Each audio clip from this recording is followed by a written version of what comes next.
En el corazón de Madrid, donde el acero y el cristal dibujan un horizonte de ambición, se alzan las 4 torres, centinelas silenciosos del poder financiero de España. Son un mundo aparte, un ecosistema de trajes caros, decisiones millonarias y un ritmo que nunca se detiene. Un mundo que parecía diseñado para empequeñecer a cualquiera que no hubiera nacido en su seno. Un lugar donde los sueños a menudo se cotizan en bolsa y el alma puede ser un pasivo. Dentro de una de esas torres, en una sala de reuniones que olía a poder y a café recién hecho, Alba Castro se sentía como una gota de agua salada en un océano de asfalto. A sus 23 años, esta joven gallega, becaria en el grupo Iberfom, observaba el mundo a través de un cristal que distorsionaba todo lo que conocía. Su presencia era casi etérea, una sombra entre las siluetas imponentes de inversores europeos y ejecutivos cuya confianza parecía tallada en mármol. En el centro de la sala, como un director de orquesta a punto de iniciar su sinfonía, se encontraba don Ricardo Valcárcel. Su voz, grave y segura, resonaba con la autoridad de generaciones de poder castellano. Era un hombre acostumbrado a que el mundo se amoldara a su voluntad, a que sus palabras fueran la antesala de la realidad, y en ese momento su realidad tenía un nombre: Proyecto Maré Branca. Con una maestría envidiable, Valcárcel desgranaba las bondades del proyecto. Hablaba de energía renovable, de un futuro verde, de turismo de lujo que traería prosperidad a una costa olvidada. Las diapositivas mostraban imágenes idílicas de turbinas eólicas marinas junto a acantilados majestuosos y hoteles de diseño integrados en el paisaje. Prometía beneficios estratosféricos, un triunfo para los accionistas y un legado para España.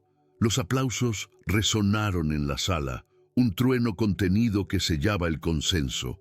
Los inversores asentían, satisfechos. Los ejecutivos sonreían, cómplices. Pero Alba no aplaudía. Su corazón latía con un ritmo desacompasado, un tambor de angustia en medio de la celebración, porque ella conocía la verdad que se escondía detrás de los gráficos brillantes y las promesas elocuentes. Noche tras noche, impulsada por una inquietud que no la dejaba dormir, se había sumergido en los anexos técnicos del proyecto, en esos informes densos y áridos que nadie se molestaba en leer, y allí, entre fórmulas químicas y proyecciones de impacto, había encontrado el alma oscura de Maré Branca. El proyecto no era un faro de sostenibilidad, sino una farsa ecológica. Descubrió que los productos químicos que se utilizarían para el tratamiento de los materiales y la limpieza de las infraestructuras eran altamente tóxicos. Las corrientes marinas, esas mismas que su padre conocía como la palma de su mano, arrastrarían esos venenos directamente a las rías, aniquilando los bancos de marisco que habían sustentado a su gente durante siglos. La promesa verde era, en realidad, una marea negra silenciosa. Mientras el eco de los aplausos se desvanecía, una pregunta ardía en la mente de Alba, una pregunta que lo eclipsaba todo. ¿Valía el silencio el precio de su conciencia? ¿Valía su futuro profesional la ruina de su hogar, de su gente, de todo lo que le había dado forma? En ese instante supo que la respuesta definiría no solo su carrera, sino su vida entera. Alba no era una heroína de leyenda. Era la hija de un percebeiro de la Costa da Morte, una tierra forjada por el viento y el mar, donde la vida es una negociación diaria con la naturaleza. Había crecido con el olor a salitre en la piel y el sonido de las olas como canción de cuna. Sus ojos, perspicaces y profundos, habían aprendido a leer el carácter de las personas con la misma agudeza con la que su padre leía el estado del mar. Su padre, un hombre de manos curtidas y pocas palabras, le había enseñado el valor más importante, la integridad. Le había enseñado que el mar da y el mar quita, pero que uno nunca debe tomar más de lo que necesita, ni dañar la fuente que te alimenta. Era una lección simple, pero tan sólida como las rocas a las que se aferraba para arrancar los percebes. Había llegado a Madrid con una beca y el corazón lleno de sueños. No soñaba con coches de lujo ni áticos con vistas. Soñaba con darle a su familia una vida más tranquila, con asegurarse de que su padre no tuviera que arriesgar su vida en los acantilados pasados los 70 años. Su ambición no era de poder, sino de justicia. Quería usar su inteligencia, su formación, para ser un puente entre dos mundos. Quería ser la voz de esa España vaciada, de esas comunidades que solo aparecían en los telediarios cuando ocurría una tragedia. Creía que el conocimiento podía ser una herramienta para proteger a los vulnerables, no para explotarlos. El proyecto Maré Branca había convertido su objetivo profesional en una misión personal ineludible. Ya no se trataba de hacer bien su trabajo, sino de hacer lo correcto. Se trataba de demostrar que la valentía y la inteligencia no entienden de códigos postales que pueden florecer en cualquier lugar, incluso en las costas más castigadas por el olvido. El conflicto que se dibujaba ante ella era la encarnación de una lucha ancestral, la de David contra Goliat. Por un lado, ella, una becaria armada únicamente con la verdad contenida en unos documentos y una convicción inquebrantable. Por el otro, el grupo Iberfom, una maquinaria corporativa con recursos que parecían infinitos. La empresa contaba con un ejército de abogados capaces de convertir el blanco en negro, con una red de influencias políticas tejida durante décadas y con la capacidad de aplastar a cualquiera que se atreviera a desafiarla. Si Alba no actuaba a tiempo, el contrato con los inversores se firmaría y la maquinaria de destrucción se pondría en marcha de forma irreversible. Los riesgos eran abrumadores. Sabía que si hablaba, no solo perdería su trabajo y cualquier oportunidad futura en el sector, sería marcada, etiquetada como una persona conflictiva. Pero el miedo más profundo no era por ella, sino por su familia. Conocía las tácticas de presión que estas corporaciones podían emplear para silenciar a la oposición local. Podían amenazar con expropiaciones, ofrecer compensaciones irrisorias a unos pocos para dividir a la comunidad, o incluso insinuar que las licencias de pesca de su padre y sus compañeros podrían estar en peligro. El gigante no solo tenía la fuerza para golpear, sino también la astucia para minar los cimientos de una comunidad desde dentro. La fuerza opositora tenía un rostro, el de Ricardo Valcárcel. A sus 60 años, era un hombre que se había construido a sí mismo sobre los cimientos que su padre le había legado. Veía el proyecto Maré Branca como la joya de su corona, la obra que lo inscribiría en la historia como un visionario, superando incluso la alargada sombra de su progenitor. Para él, el progreso siempre exigía un sacrificio, y las pequeñas comunidades costeras, con sus tradiciones y su modo de vida anclado en el pasado, eran un precio aceptable a pagar por un futuro más próspero y moderno. No se consideraba un villano, se veía a sí mismo como un arquitecto del futuro, y los lamentos de unos pocos pescadores eran simplemente el ruido inevitable de la construcción. Su motivación no era solo la ambición, sino también un miedo profundo a ser percibido como un sucesor débil. Cada decisión, cada proyecto, era una afirmación de su propia valía, una demostración de que no solo había heredado un imperio, sino que era capaz de hacerlo aún más grande y poderoso. Pero la oposición no era solo un hombre, era un sistema. Era Javier, su leal brazo derecho, un ejecutivo que conocía perfectamente la verdad que ocultaban los informes. Javier había visto los datos reales, pero su lealtad mal entendida hacia Valcárcel y el miedo a perder su posición privilegiada lo mantenían en un silencio cómplice. Su conciencia era una brasa que intentaba apagar cada día. Era también la cultura del silencio que impregnaba la empresa, donde hacer preguntas incómodas era un suicidio profesional. Era la indiferencia de los inversores, que solo veían cifras en una pantalla, no las vidas que esas cifras podían destruir. Alba no luchaba contra una persona, luchaba contra la inercia de un sistema diseñado para priorizar el beneficio por encima de todo lo demás. En medio de este laberinto de poder y silencio, una posible vía de escape comenzó a tomar forma en su mente. Antilase, nombre era Mateo, un periodista de investigación. Antaño había sido una estrella en uno de los periódicos más importantes del país, famoso por sus reportajes incisivos, pero su carrera se había truncado años atrás. Mateo había intentado destapar un escándalo de corrupción que salpicaba a las más altas esferas políticas y empresariales. Pero el sistema se había revuelto contra él.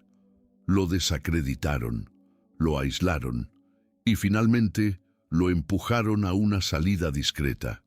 Ahora gestionaba un pequeño blog desde su apartamento, sumido en un cinismo que era su única armadura contra la decepción. Alba pasó días leyendo sus antiguos artículos, sintiendo la pasión y la rabia que latían bajo las palabras. Vio en él a un hombre herido, pero no derrotado. Quizás, solo quizás, su historia podría ser la chispa que reavivara el fuego que una vez ardió en él. Quizás, en la causa de Alba, Mateo podría encontrar una oportunidad de redención tardía. Los primeros días tras el descubrimiento fueron un tormento. Alba se movía por los pasillos de la oficina como un fantasma, el peso del secreto oprimiéndole el pecho. Cada sonrisa de un compañero, cada palabra amable de un superior se sentía como una traición. ¿Cómo podían vivir en esa normalidad, ignorando la catástrofe que se estaba gestando? Su primer impulso fue el más sencillo: filtrar los documentos de forma anónima. Pero, ¿quién le haría caso a unos papeles sin un rostro, sin una voz que los defendiera? Serían desmentidos, enterrados bajo una avalancha de comunicados de prensa y descalificaciones. Necesitaba algo más. Con un nudo en el estómago, solicitó una reunión con su supervisor directo, un hombre de mediana edad que siempre parecía abrumado por el trabajo. Con cuidado, sin revelar todo lo que sabía, le planteó algunas dudas sobre las proyecciones de impacto ambiental. La respuesta fue un muro de indiferencia. Le dijo que no se preocupara por esos detalles, que los expertos ya lo habían revisado todo. Fue la primera puerta que se cerró en sus narices, pero no sería la última. Esa misma tarde vio cómo despedían a un contable que había cuestionado unas irregularidades menores en las cuentas de un proveedor. La razón oficial fue reestructuración, pero el mensaje fue claro y llegó a todos los rincones de la planta.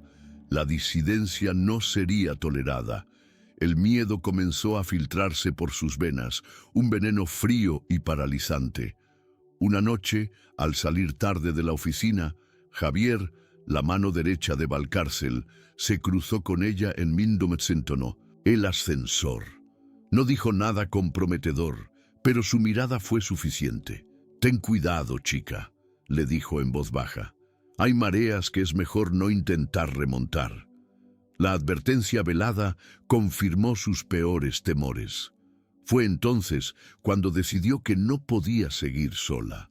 Pasó una noche entera buscando en Internet, leyendo sobre escándalos corporativos, buscando a periodistas que no se hubieran vendido. El nombre de Mateo seguía apareciendo, asociado a causas perdidas y batallas valientes. Apuntó la dirección de su blog y un correo electrónico de contacto. El primer encuentro con Mateo fue en una cafetería anónima, lejos de los distritos financieros. Él llegó con aspecto cansado, con la mirada de quien ha visto demasiadas cosas.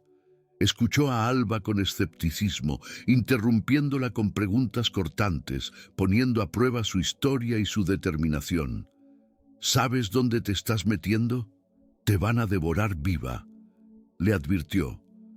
Alba no se amedrentó.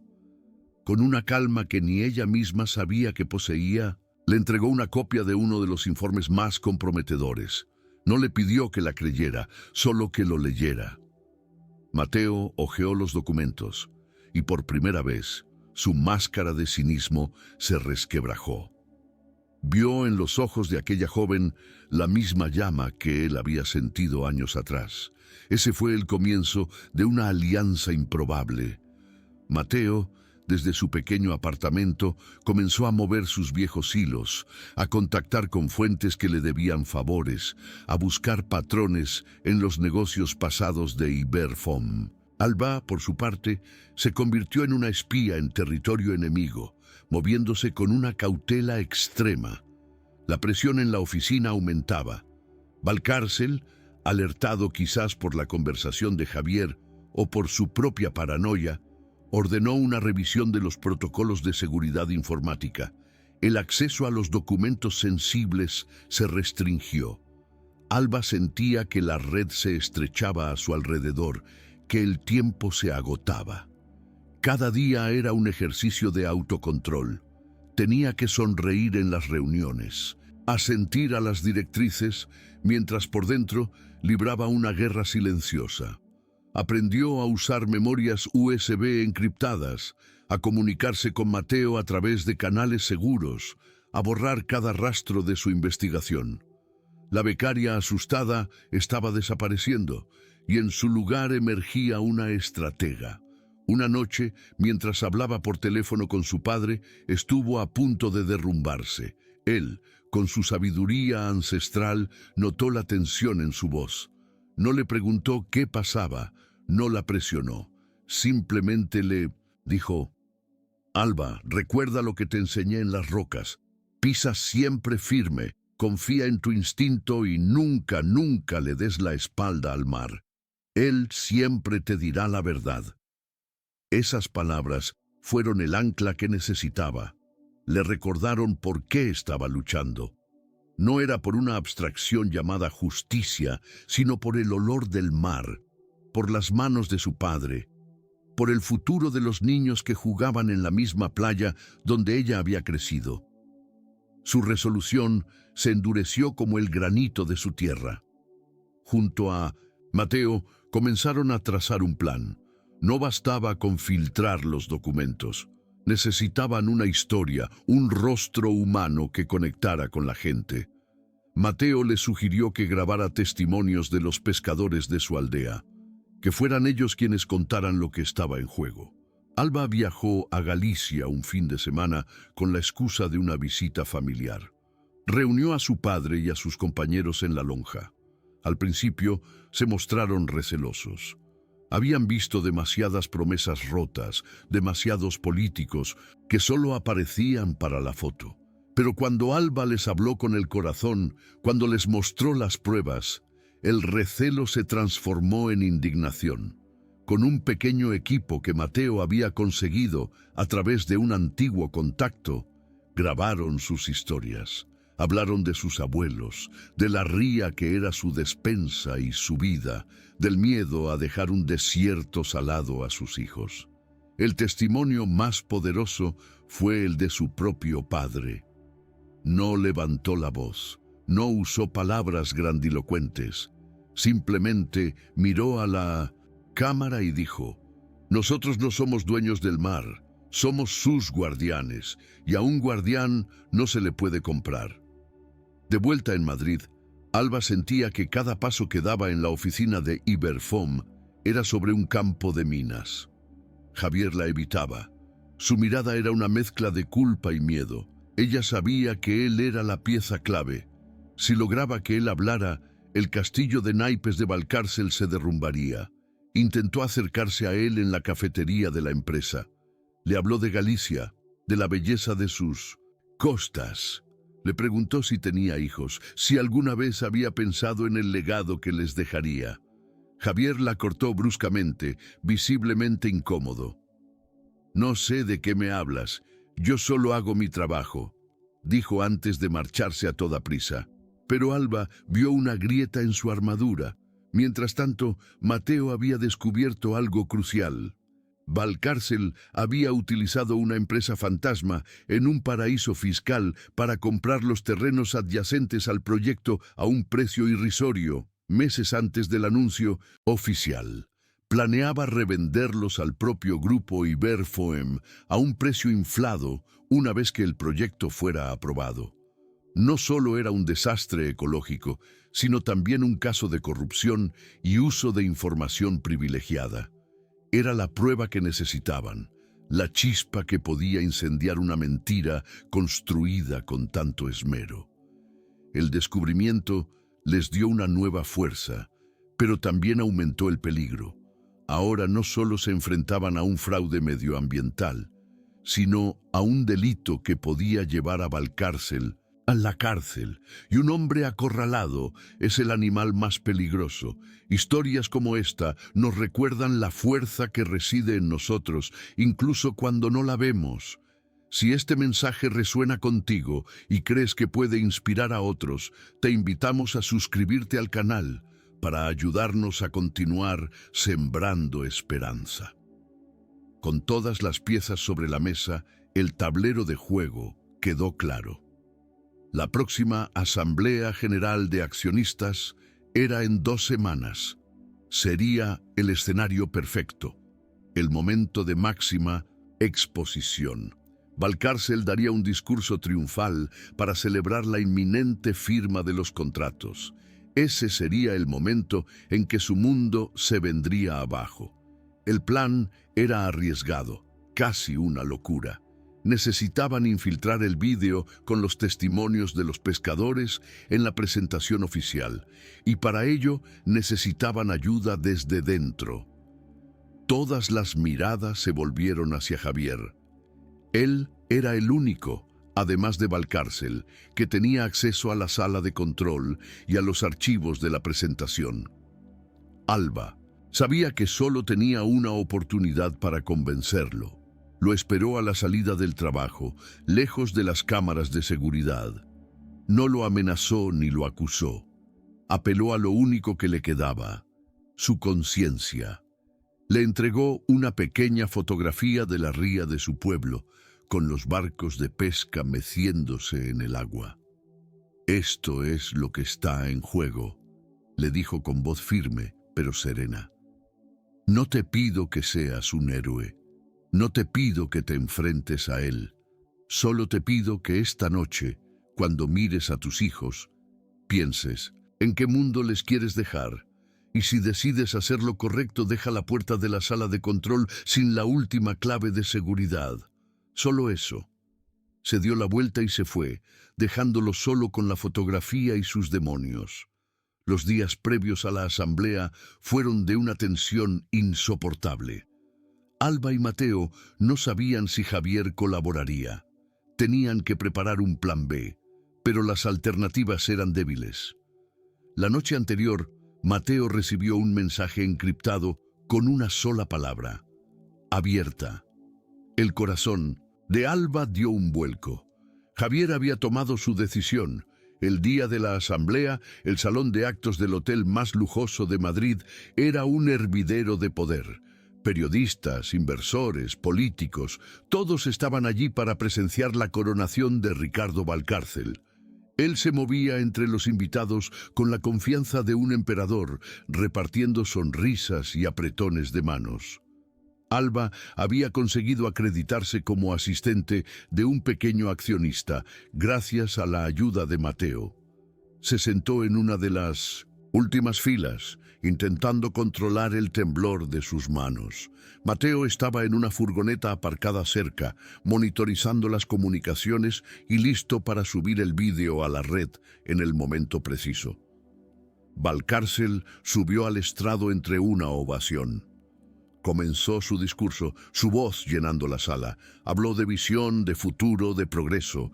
Detrás de él, en una pantalla gigante, las imágenes idílicas del proyecto Maré Branca se sucedían. Todo iba según el guión. Entonces llegó el momento clave. Valcárcel hizo una pausa dramática y dijo: «Y ahora permítanme mostrarles el futuro». Dio la señal al técnico. Pero lo que apareció en la pantalla no fueron los gráficos de beneficios esperados. Fue el rostro curtido del padre de Alba.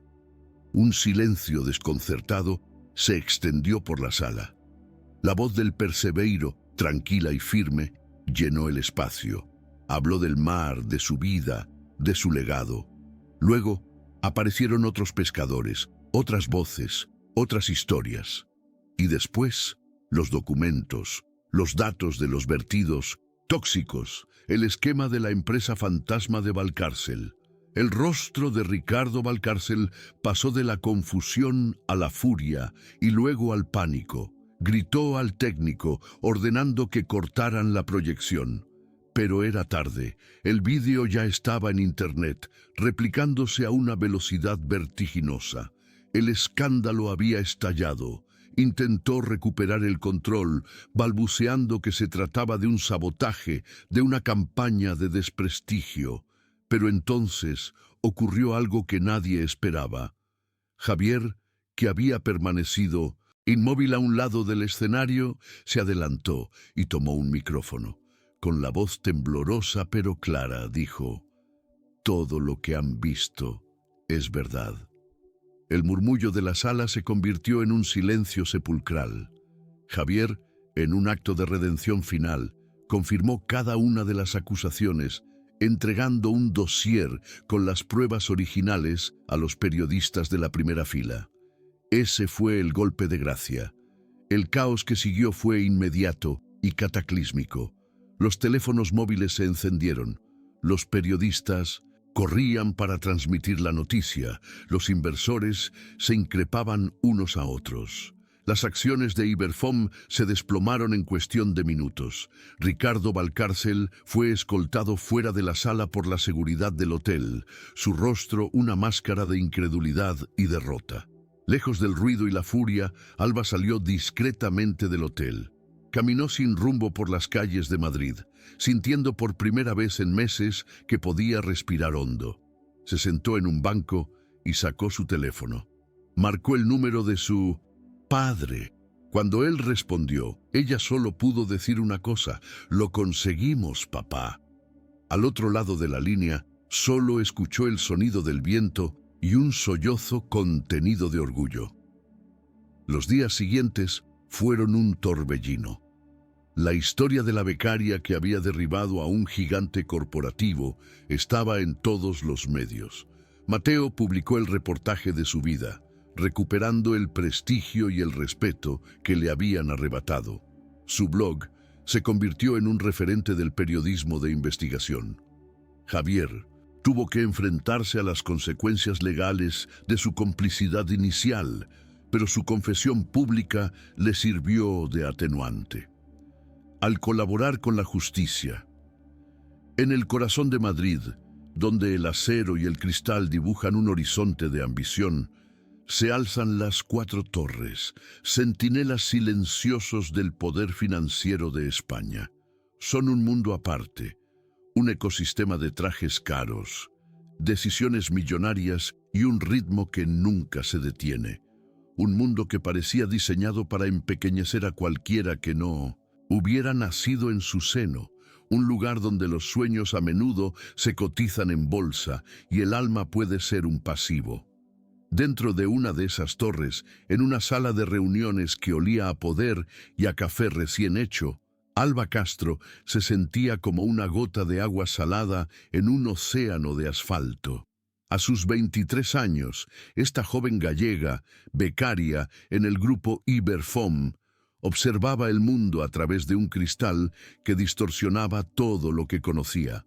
Su presencia era casi etérea, una sombra entre las siluetas imponentes de inversores europeos y ejecutivos cuya confianza parecía tallada en mármol. En el centro de la sala, como un director de orquesta a punto de iniciar su sinfonía, se encontraba don Ricardo Valcárcel. Su voz, grave y segura, resonaba con la autoridad de generaciones de poder castellano, y en ese momento su realidad tenía un nombre: Proyecto Maré Branca. Con una maestría envidiable, Valcárcel desgranaba las bondades del proyecto, prometiendo un futuro verde y beneficios estratosféricos.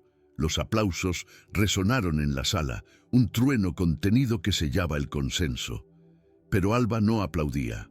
Su corazón latía con un ritmo desacompasado, un tambor de angustia en medio de la celebración.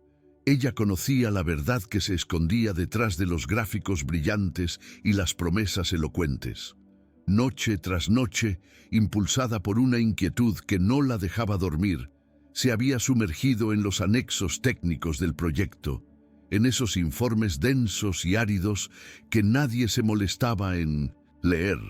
Y allí, entre fórmulas químicas y proyecciones de impacto, había encontrado el alma oscura de Maré Branca. El proyecto no era un faro de sostenibilidad, sino una farsa ecológica que aniquilaría los bancos de marisco que habían sustentado a su gente durante siglos. Mientras el eco de los aplausos se desvanecía, una pregunta ardía en su mente. ¿Valía el silencio el precio de su conciencia y la ruina de su hogar? Alba no era una heroína de leyenda, era la hija de un percebeiro de la Costa da Morte, una tierra forjada por el viento y el mar, donde la vida es una negociación diaria con la naturaleza. Había crecido con el olor a salitre en la piel y el sonido de las olas como canción de cuna. Sus ojos, perspicaces y profundos, habían aprendido a leer el carácter de las personas con la misma agudeza con la que su padre leía el estado del mar. Su padre, un hombre de manos curtidas y pocas palabras, le había enseñado el valor más importante: la integridad. Le había enseñado que el mar da y el mar quita, pero que uno nunca debe tomar más de lo que necesita ni dañar la fuente que te alimenta. Era una lección simple, pero tan sólida como las rocas a las que se aferraba para arrancar los percebes. Y era esa lección la que ahora resonaba en su interior, chocando contra los muros de aquella torre de cristal. Había llegado a Madrid con una beca y el corazón lleno de sueños. No soñaba con coches de lujo ni áticos con vistas. Soñaba con darle a su familia una vida más tranquila, con asegurarse de que su padre no tuviera que arriesgar su vida en los acantilados pasados los 70 años. Su ambición no era de poder, sino de justicia. Una justicia que ahora sentía que se le escapaba entre los dedos. Quería usar su inteligencia, su formación, para ser un puente entre dos mundos. Quería ser la voz de esa España vaciada, de esas comunidades que solo aparecían en los telediarios cuando ocurría una tragedia. Creía que el conocimiento podía ser una herramienta para proteger a los vulnerables, no para explotarlos. Y ahora, el proyecto Maré Branca había convertido su objetivo profesional en una misión personal ineludible. Ya no se trataba de hacer bien su trabajo, sino de hacer lo correcto. El conflicto que se dibujaba ante ella era la encarnación de una lucha ancestral, la de David contra Goliat. Por un lado, ella, una becaria armada únicamente con la verdad contenida en unos documentos y una convicción inquebrantable. Por el otro, el grupo Iberfom, una maquinaria corporativa con recursos que parecían infinitos, con un ejército de abogados capaces de convertir el blanco en negro y una red de influencias tejida durante décadas. Los riesgos eran abrumadores. Sabía que si hablaba, no solo perdería su trabajo, y cualquier oportunidad futura en el sector. Sería marcada, etiquetada como una persona conflictiva, pero el miedo más profundo no era por ella, sino por su familia. Conocía las tácticas de presión que estas corporaciones podían emplear para silenciar a la oposición local. Podían amenazar, dividir y minar los cimientos de una comunidad desde dentro. ¿Cómo podría protegerlos desde tan lejos? La fuerza opositora tenía un rostro, el de Ricardo Valcárcel. A sus 60 años, era un hombre que se había construido a sí mismo sobre los cimientos que su padre le había legado. Veía el proyecto Maré Branca como la joya de su corona, la obra que lo inscribiría en la historia como un visionario. Para él, el progreso siempre exigía un sacrificio, y las pequeñas comunidades costeras, con su modo de vida anclado en el pasado, eran un precio aceptable a pagar por un futuro más próspero y moderno. Pero la oposición no era solo un hombre, era un sistema. Era la cultura del silencio que impregnaba la empresa, donde hacer preguntas incómodas era un suicidio profesional. Era la indiferencia de los inversores, que solo veían cifras en una pantalla, no las vidas que esas cifras podían destruir. Alba no luchaba contra una persona, luchaba contra la inercia de un sistema diseñado para priorizar el beneficio por encima de todo lo demás. Un sistema que ahora la observaba desde cada rincón de aquella oficina silenciosa. Los primeros días tras el descubrimiento fueron un tormento. Alba se movía por los pasillos de la oficina como un fantasma, el peso del secreto oprimiéndole el pecho. Cada sonrisa de un compañero, cada palabra amable de un superior, se sentía como una traición. ¿Cómo podían vivir en esa normalidad, ignorando la catástrofe que se estaba gestando? Su primer impulso fue el más sencillo: filtrar los documentos de forma anónima. Pero ¿quién le haría caso a unos papeles sin un rostro, sin una voz que los defendiera? Serían desmentidos, enterrados bajo una avalancha de comunicados de prensa y descalificaciones. Necesitaba algo más. Con un nudo en el estómago, solicitó una reunión con su supervisor directo, un hombre de mediana edad que siempre parecía abrumado por el trabajo. Con cuidado, sin revelar todo lo que sabía, le planteó algunas dudas sobre las proyecciones de impacto ambiental. La respuesta fue un muro de indiferencia. Le dijo que no se preocupara por esos detalles, que los expertos ya lo habían revisado todo. Fue la primera puerta que se cerró en sus narices, un portazo silencioso que resonó en su alma con la fuerza de una advertencia. Esa misma tarde, la advertencia se hizo carne. Vio cómo despedían a un contable que había cuestionado unas irregularidades menores en las cuentas de un proveedor. La razón oficial fue reestructuración, pero el mensaje fue claro y llegó a todos los rincones de la planta. La disidencia no sería tolerada. El miedo comenzó a filtrarse por sus venas, un veneno frío y paralizante. ¿Qué le harían a ella, una simple becaria, si se atrevía a desafiar el proyecto estrella de la compañía? Una noche, al salir tarde de la oficina, Javier, la mano derecha de Valcárcel, se cruzó con ella en el ascensor. El espacio reducido se llenó de una tensión palpable. Él no dijo nada comprometedor, pero su mirada fue suficiente para helarle la sangre. Justo antes de que las puertas se abrieran, se inclinó ligeramente hacia ella y susurró: «Ten cuidado, chica. Hay mareas que es mejor no intentar remontar». La advertencia velada confirmó sus peores temores. No era paranoia, estaba en su radar. Fue entonces cuando decidió que no podía seguir sola. Pasó una noche entera buscando en Internet, leyendo sobre escándalos corporativos, buscando a periodistas que no se hubieran vendido, almas que aún creyeran en la verdad.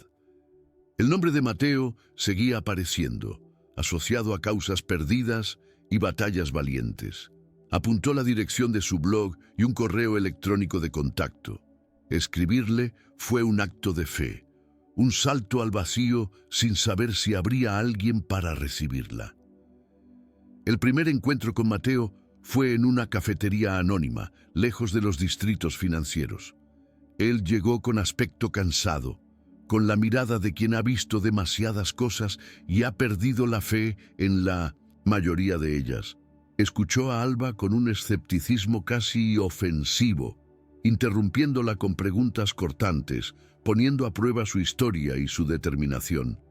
¿Sabes dónde te estás metiendo? Te van a devorar viva, le advirtió, su voz teñida de un cinismo forjado en la derrota. Alba no se amedrentó. Con una calma que ni ella misma sabía que poseía, le entregó una copia de uno de los informes más comprometedores. No le pidió que la creyera, solo que lo leyera. Mateo hojeó los documentos, sus ojos de periodista veterano escaneando las cifras y los términos técnicos. Y poco a poco, por primera vez en mucho tiempo, su máscara de cinismo se resquebrajó. Vio en los ojos de aquella joven la misma llama que él había sentido años atrás, una llama que creía extinguida para siempre. Ese fue el comienzo de una alianza improbable. Mateo, desde su pequeño piso que olía a libros viejos y café quemado, comenzó a mover sus viejos hilos, a contactar con fuentes que le debían favores, a buscar patrones en los negocios pasados de Iberfom. Alba, por su parte, se convirtió en una espía en territorio enemigo, moviéndose con una cautela extrema, cada día un ejercicio de equilibrio sobre un alambre invisible. La becaria asustada estaba desapareciendo, y en su lugar emergía una estratega. La presión en la oficina aumentaba. Valcárcel, alertado quizás por la conversación de Javier o por su propia paranoia, ordenó una revisión de los protocolos de seguridad informática. El acceso a los documentos sensibles se restringió. Alba sentía que la red se estrechaba a su alrededor, que el tiempo se agotaba. Cada día era una actuación. Tenía que sonreír en las reuniones, asentir a las directrices, mientras por dentro libraba una guerra silenciosa. Aprendió a usar memorias USB encriptadas, a comunicarse con Mateo a través de canales seguros, a borrar cada rastro de su investigación. Una noche, el peso se hizo insoportable. Mientras hablaba por teléfono con su padre, estuvo a punto de derrumbarse. Él, con esa sabiduría ancestral de quien conoce las tormentas del mar y del alma, notó la tensión en su voz. No le preguntó qué pasaba, no la presionó, simplemente le dijo: Alba, recuerda lo que te enseñé en las rocas. Pisa siempre firme, confía en tu instinto y nunca le des la espalda al mar. Él siempre te dirá la verdad.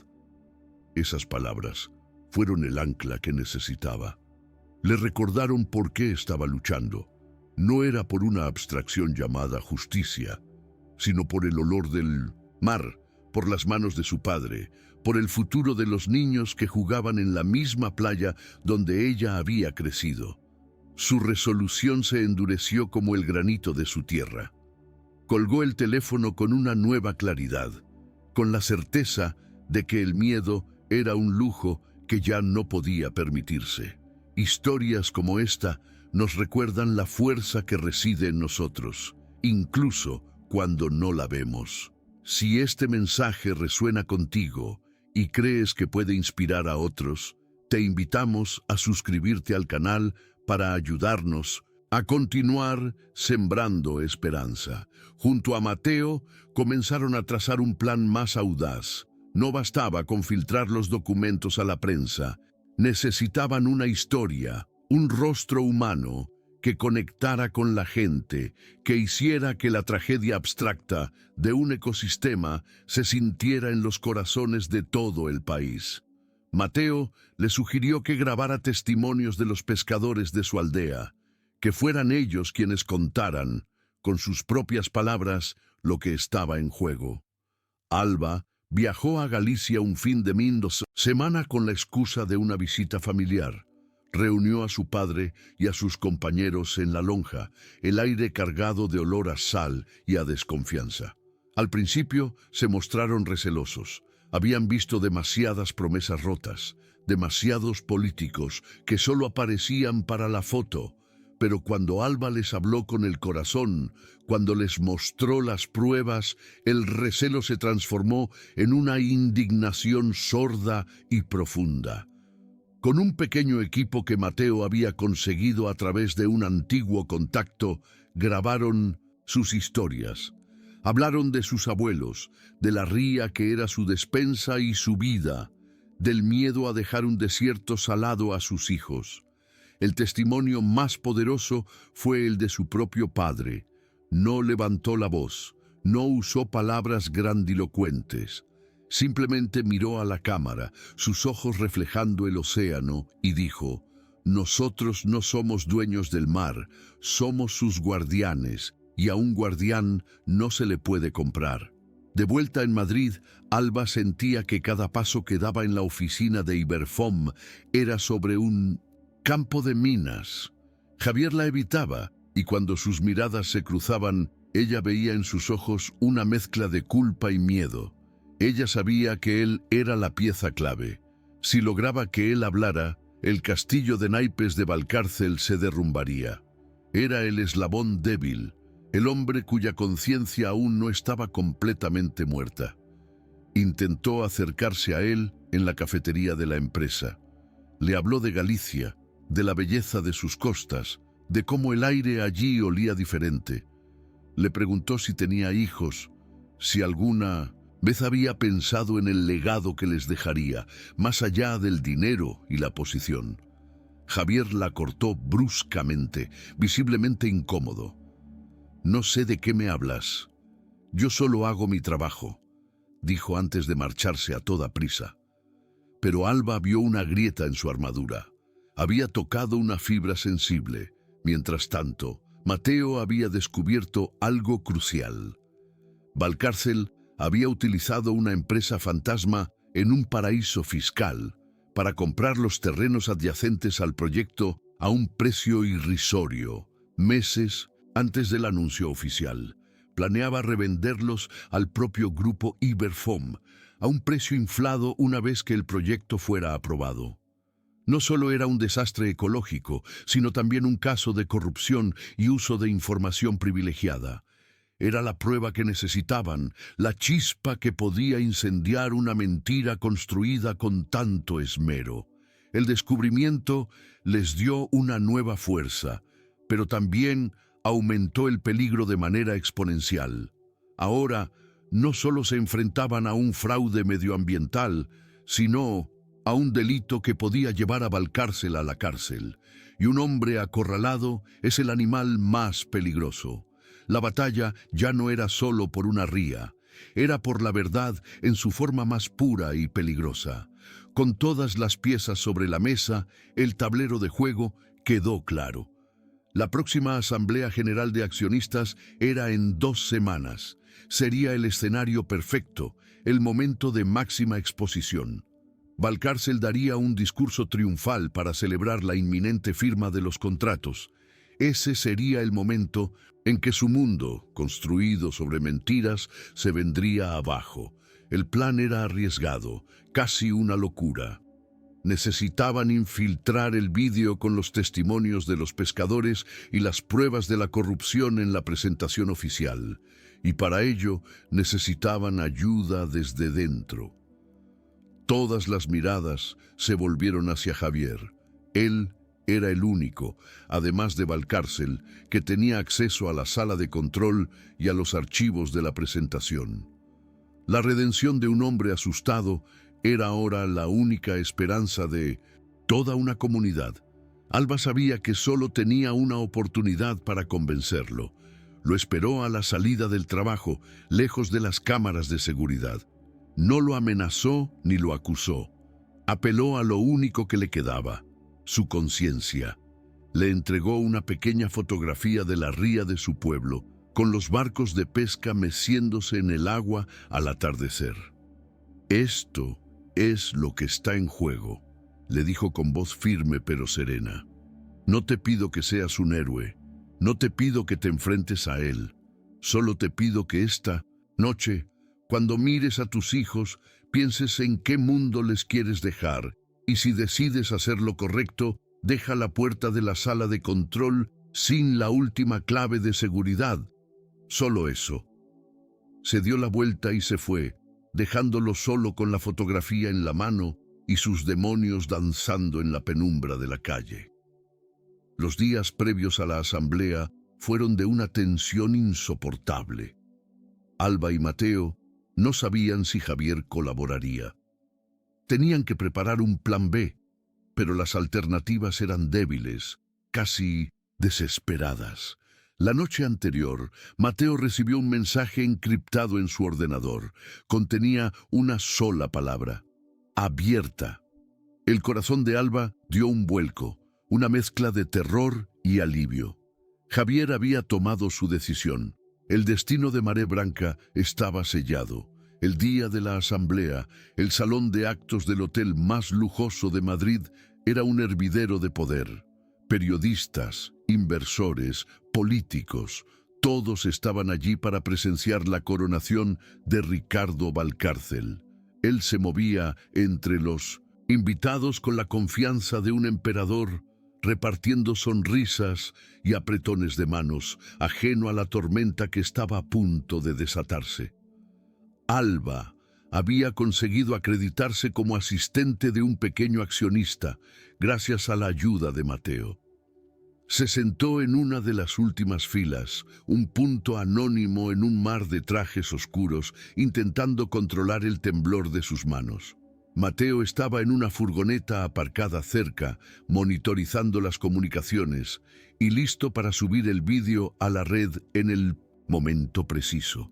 Todo estaba preparado, solo faltaba que se levantara el telón. Valcárcel subió al estrado entre una ovación que parecía hacer vibrar los cimientos del edificio, un monarca a punto de dirigirse a sus súbditos más leales. Comenzó su discurso, su voz llenando la sala con palabras cuidadosamente elegidas. Habló de visión, de futuro, de progreso. Detrás de él, en una pantalla gigante, las imágenes idílicas del proyecto Marea Branca se sucedían. Una sinfonía visual de acantilados, perfectos y turbinas eólicas que giraban en armonía con la naturaleza. Todo iba según el guión. Entonces llegó el momento clave. Valcárcel hizo una pausa dramática, bebió un sorbo de agua y sonrió a la audiencia. Y ahora, permítanme mostrarles el futuro, dijo, con un gesto grandilocuente hacia la pantalla. Dio la señal al técnico, pero lo que apareció en la pantalla no fueron los gráficos de beneficios esperados, ni las proyecciones de crecimiento. Fue el rostro curtido del padre de Alba, con mil y un síntosis, el mar Cantábrico a sus espaldas. Un silencio desconcertado, casi palpable, se extendió por la sala. La voz del Perseveiro, tranquila y firme, llenó el espacio. Una voz que hablaba un lenguaje que aquel auditorio no entendía, el lenguaje de la verdad y la dignidad. Habló del mar no como un recurso, sino como un ser vivo. Habló de su vida, del legado de sus antepasados, de la responsabilidad de cuidar aquello que te da de comer. No había rabia en su voz, solo una profunda y serena convicción. El rostro de Ricardo Valcárcel pasó de la confusión a la furia y luego al pánico. Gritó al técnico, ordenando que cortaran la proyección, que pusieran la presentación correcta. Pero era tarde. La tecnología, que había sido su aliada para construir la mentira, ahora se había vuelto en su contra. En la pantalla, tras el padre de Alba, aparecieron otros pescadores, otras voces, otras historias que dibujaban el mapa humano de una catástrofe anunciada. Y después de los rostros, llegaron los datos. Los documentos que Alba había copiado aparecieron en la pantalla, con los párrafos más comprometedores resaltados en rojo. Las fórmulas químicas de los vertidos tóxicos, las proyecciones de mortandad de la fauna marina y finalmente el esquema de la empresa fantasma en un paraíso fiscal, con el nombre de Ricardo Valcárcel inequívocamente vinculado a ella. El murmullo en la sala creció hasta convertirse en un clamor. Valcárcel intentó recuperar el control, balbuceando que se trataba de un sabotaje, de una campaña de desprestigio orquestada por la competencia. Sus palabras, antes tan poderosas, ahora sonaban huecas, desesperadas. Pero entonces ocurrió algo que nadie, ni siquiera Alba, esperaba. Javier, que había permanecido inmóvil a un lado del escenario, pálido como un fantasma, dio un paso al frente y tomó uno de los micrófonos de la mesa. Con la voz temblorosa pero clara, mirando no a su jefe, sino a la audiencia, dijo 3 palabras que sellaron el destino de todos los presentes. Todo es verdad.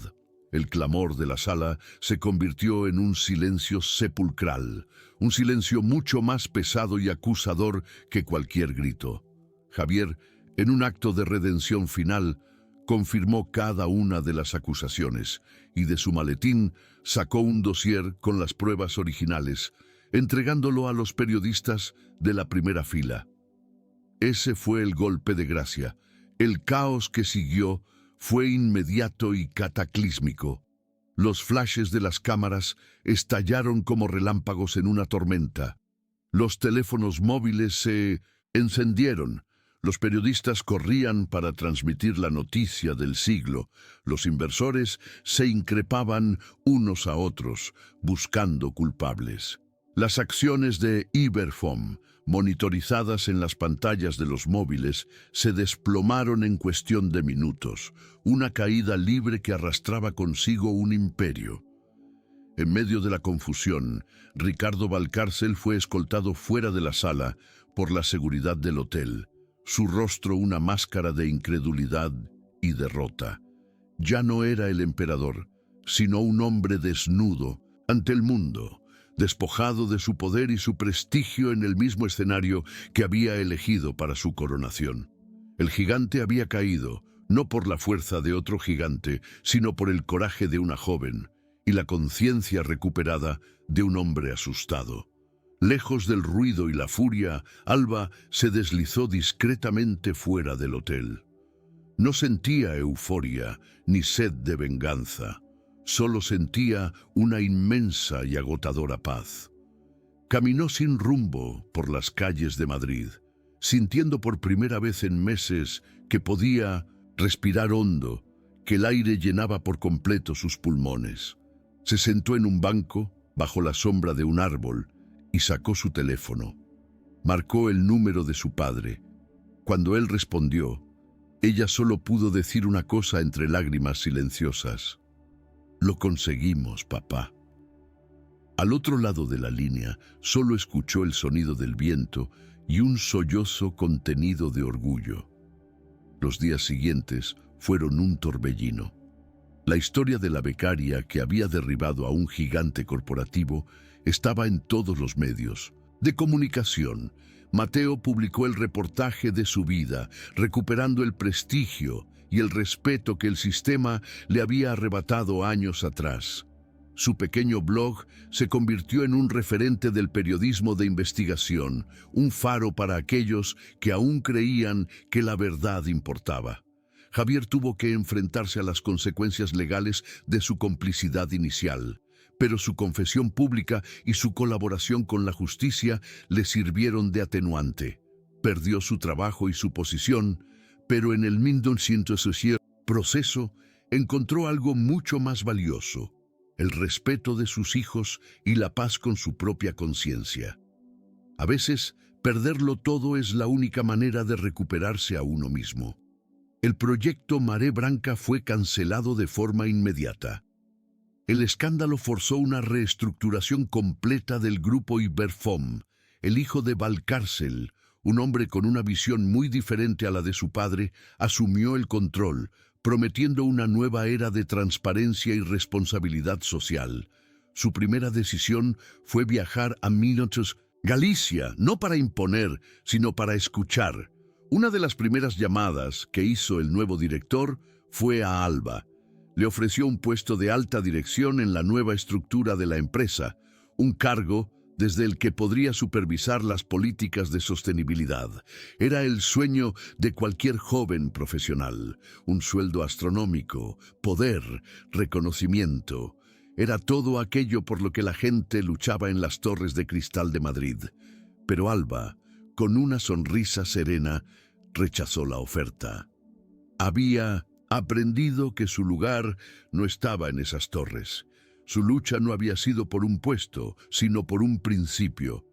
Usó la notoriedad que le había dado el caso, no para su propio beneficio, sino para crear una fundación, una organización sin ánimo de lucro dedicada a ofrecer asesoría legal y técnica a otras pequeñas comunidades de la España vaciada, amenazadas por la avaricia de grandes corporaciones. Ya no era la joven asustada que se sentía como una gota de agua en un océano de asfalto. Se había convertido en la marea misma, una fuerza tranquila pero imparable, capaz de erosionar las rocas más duras. Su historia se convirtió en una leyenda silenciosa, un recordatorio de que la integridad no entiende de jerarquías ni de cuentas bancarias. El viaje de Alba nos enseña que el valor más grande no reside en la ausencia de miedo, sino en actuar a pesar de él. Nos muestra que una sola voz, armada con la verdad, puede resonar más fuerte que el estruendo de 1000 mentiras. Y nos recuerda que, al final del día, el legado que dejamos no se mide en edificios o beneficios, sino en las vidas que tocamos y en el mundo que ayudamos a proteger. La compasión es la luz más poderosa. Si deseas que más historias como esta iluminen otros corazones, tu suscripción al canal nos da la fuerza para continuar esta misión. Gracias por acompañarnos. Lejos del ruido y la furia, Alba se deslizó discretamente fuera del hotel. No sentía euforia ni sed de venganza, solo sentía una inmensa y agotadora paz. Caminó sin rumbo por las calles de Madrid, sintiendo por primera vez en meses que podía respirar hondo, que el aire llenaba por completo sus pulmones. Se sentó en un banco, bajo la sombra de un árbol, y observó el fluir de la ciudad, un mundo ajeno al terremoto que acababa de provocar. Sacó su teléfono, marcó el número de su padre. Cuando él respondió, ella solo pudo decir una cosa entre lágrimas silenciosas: «Lo conseguimos, papá». Al otro lado de la línea, solo escuchó el sonido del viento y un sollozo contenido de orgullo. Los días siguientes fueron un torbellino mediático. La historia de la becaria que había derribado a un gigante corporativo estaba en todos los medios de comunicación. Los titulares de los periódicos digitales ardían con la noticia. Las tertulias de radio y televisión analizaban cada detalle del escándalo. Y la fotografía de Alba, captada por un fotógrafo a la salida del hotel, se convirtió en el rostro de la integridad. El mundo financiero de Madrid, normalmente tan hermético y arrogante, se vio obligado a mirarse en un espejo que le devolvía una imagen incómoda, la de su propia fragilidad ante la verdad. Para Mateo, la victoria fue una resurrección. Su pequeño apartamento, antes una cueva de cinismo y recuerdos amargos, se transformó en el epicentro de la noticia. El teléfono no paraba de sonar. Eran los grandes periódicos, las cadenas de televisión. Todos querían su historia, sus fuentes, su análisis. Publicó el reportaje de su vida, no solo recuperando el prestigio y el respeto que el sistema le había arrebatado años atrás, sino convirtiéndose en un faro para una nueva generación de periodistas que habían perdido la fe. La llama que Alba había reavivado en él ahora ardía con la fuerza de un incendio. El camino de Javier fue más espinoso, pero no menos redentor. Tuvo que enfrentarse a las consecuencias legales de su complicidad inicial, pero su confesión pública y su total colaboración con la justicia le sirvieron de atenuante. Perdió su trabajo, su posición y el estatus que tanto le había costado construir, pero en el proceso encontró algo mucho más valioso. Una noche, mientras leía un cuento a su hija pequeña, ella levantó la vista y le dijo: «Papá, en el colegio dicen que eres un héroe». En ese instante, Javier supo que había tomado la decisión correcta. Había perdido un imperio, pero había ganado un reino. Ricardo Valcárcel, por su parte, lo perdió todo. El imperio que había heredado y expandido con mano de hierro se desmoronó a su alrededor. Las investigaciones judiciales se abrieron en cascada, revelando una red de corrupción mucho más profunda de lo que nadie imaginaba. Sus antiguos amigos y aliados políticos le dieron la espalda, desapareciendo en las sombras como si nunca hubieran existido. Su castigo no fue la cárcel, que llegaría más tarde, sino el silencio.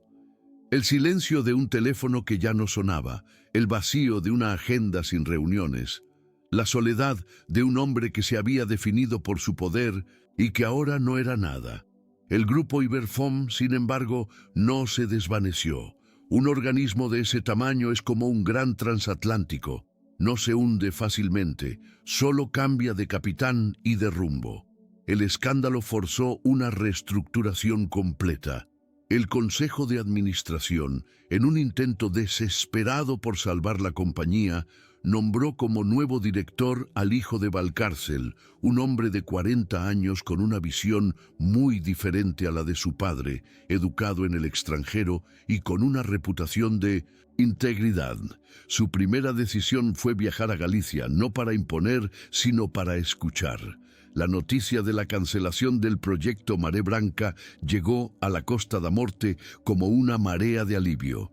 Hubo celebraciones en la lonja, abrazos entre hombres que rara vez mostraban sus emociones. El padre de Alba no dijo mucho, simplemente salió a caminar por la orilla, tocó el agua fría con sus manos curtidas y miró al horizonte. Sentía un orgullo que no le cabía en el pecho, no por la victoria en sí, sino por la mujer en la que se había convertido su hija. Había aprendido a leer el mar, pero ella había aprendido a moverlo. Una de las primeras llamadas que hizo el nuevo director de Iberfom fue a Alba. Se reunieron en una discreta cafetería, lejos de las torres de cristal. Le ofreció un puesto de alta dirección en la nueva estructura de la empresa, un cargo creado para ella, desde el que podría supervisar y garantizar las políticas de sostenibilidad y ética de todos los futuros proyectos. Era el sueño de cualquier joven profesional, un sueldo astronómico, poder para cambiar las cosas desde dentro, reconocimiento. Era la cima de la montaña que había decidido escalar. Pero Alba, con una sonrisa serena que desarmó al joven directivo, rechazó la oferta. Le dio las gracias, reconociendo su buena intención, pero le explicó que había aprendido una lección fundamental en aquel viaje. Su lugar no estaba en esas torres. Su lucha no había sido por un puesto, sino por un principio. Y había descubierto que la verdadera fuerza no residía en adaptarse al sistema para cambiarlo, sino en construir algo nuevo desde fuera, algo que pudiera servir de contrapeso y de conciencia. Usó la notoriedad que le había dado el caso, no para su propio beneficio, sino para crear una fundación, una pequeña organización sin ánimo de lucro, financiada inicialmente por donaciones de gente conmovida por su historia, dedicada a ofrecer asesoría legal y técnica a otras pequeñas comunidades de la España vaciada, a otros pueblos amenazados por la avaricia de grandes corporaciones. Su oficina no sería un despacho con vistas panorámicas, sino una pequeña sala en su pueblo natal, con las ventanas abiertas al olor del Cantábrico. Ya no era la joven asustada que se sentía como una gota de agua en un océano de asfalto. Se había convertido en la marea misma, una fuerza tranquila pero imparable, capaz de erosionar las rocas más duras de la indiferencia y la codicia. Su historia se convirtió en una leyenda silenciosa, un recordatorio susurrado en las lonjas y en las plazas de los pueblos de que la integridad no entiende de jerarquías ni de cuentas bancarias, y de que a veces la voz más poderosa es la que se atreve a decir no. El tiempo, como el mar, tiene su propia forma de asentar las cosas, de pulir las aristas afiladas y de devolver a la orilla lo que ya no le pertenece. Un año después de la tormenta que sacudió los cimientos del poder en Madrid, en la Costa da Morte, la vida seguía su ritmo ancestral, marcada por las mareas y el vuelo de las gaviotas. El aire olía a sal, a tierra húmeda, a verdad. Y en ese aire, Alba Castro había encontrado por fin su lugar en el mundo. Su oficina no tenía vistas a un horizonte de rascacielos, sino a la ría que había salvado. Era una pequeña sala en la planta baja de la antigua cofradía de pescadores, con las paredes encaladas y un mapa de las costas gallegas cubriendo casi toda una pared. No había trajes caros ni reuniones de alto nivel. Había pescadores que entraban sin llamar para tomar un café, mujeres de la aldea que le traían sus dudas sobre la burocracia y jóvenes que la miraban con una mezcla de admiración y curiosidad. La Fundación Cantábrico Vivo, como la llamó, se convirtió en mucho más que un servicio de asesoría. Se transformó en un punto de encuentro, en la voz colectiva de comunidades que durante demasiado tiempo habían sido invisibles. Con la ayuda de Mateo, que desde su renacida plataforma mediática le daba altavoz a cada una de sus causas, y con una pequeña red de abogados voluntarios, Alba comenzó a replicar su victoria a menor escala, deteniendo pequeños abusos, renegociando contratos injustos y enseñando a la gente el poder que reside en la unidad y en la información. No se convirtió en una celebridad. Su rostro apenas volvió a aparecer en los periódicos, y eso, para ella, era el mayor de los triunfos. Descubrió que el verdadero poder no reside en el reconocimiento público, sino en la capacidad de provocar un cambio silencioso y duradero. Su éxito no se medía en titulares, sino en la tranquilidad que veía en los ojos de su padre cuando salía a faenar, sabiendo que el futuro de su mar estaba a salvo. ¿Cuántas veces medimos el éxito por la altura del edificio en el que trabajamos, y no por la solidez de los cimientos que ayudamos a construir? Alba había estado en la cima del mundo corporativo, había visto el poder de cerca y había elegido deliberadamente dar un paso atrás, o más bien, un paso hacia adentro, hacia sí misma, hacia sus raíces, hacia lo que de verdad importaba. Su viaje la había transformado de una manera profunda. La timidez había dado paso a una serenidad inquebrantable. El miedo a no encajar se había disuelto en la certeza de pertenecer a un lugar y a una gente. Ya no buscaba ser un puente entre dos mundos. Había entendido que su misión era fortalecer el suyo, darle las herramientas para que pudiera defenderse por sí mismo, para que su voz nunca más necesitara intermediarios. A veces, por la tarde, cuando el sol comenzaba a teñir de naranja las aguas de la ría, salía a caminar por la playa. Se encontraba con su padre, que volvía con su barca. No necesitaban decirse mucho. Él le ponía una mano en el hombro, una mano curtida por el salitre y el trabajo, y en ese simple gesto se contenía todo el orgullo, todo el amor y todo el agradecimiento del mundo. Había arriesgado su futuro para proteger el pasado de su padre, y en el proceso ambos habían asegurado el futuro de todos. La historia de Alba nos enseña que el valor más grande no reside en la ausencia de miedo, sino en actuar a pesar de él. Nos muestra que una sola voz, armada con la verdad y la integridad, puede resonar más fuerte que el estruendo de 1000 mentiras. Nos recuerda que, al final del día, el legado que dejamos no se mide en edificios, ni en cuentas bancarias, ni en el poder que acumulamos, sino en las vidas que tocamos y en el mundo que ayudamos a proteger. El viaje de cada persona es único, pero las lecciones son universales. Alba nos demuestra que la verdadera fuerza no es la capacidad de dominar a otros, sino la voluntad de servir a una causa más grande que uno mismo, y que la paz interior, ese tesoro tan esquivo, a menudo se encuentra no en la cima de la montaña, sino en el camino de regreso a casa. La suya es una historia sobre la justicia, pero sobre todo es una historia sobre el amor a la tierra, a la familia y a los principios que nos definen. De luz, compasión es la luz más poderosa, capaz de abrirse paso en la más profunda oscuridad. El coraje de Alba iluminó el camino no solo para su comunidad, sino para todos nosotros, recordándonos el poder que reside en nuestras manos para construir un mundo más justo. Si deseas que más historias como esta iluminen otros corazones, tu suscripción al canal nos da la fuerza para continuar esta misión. Gracias por acompañarnos.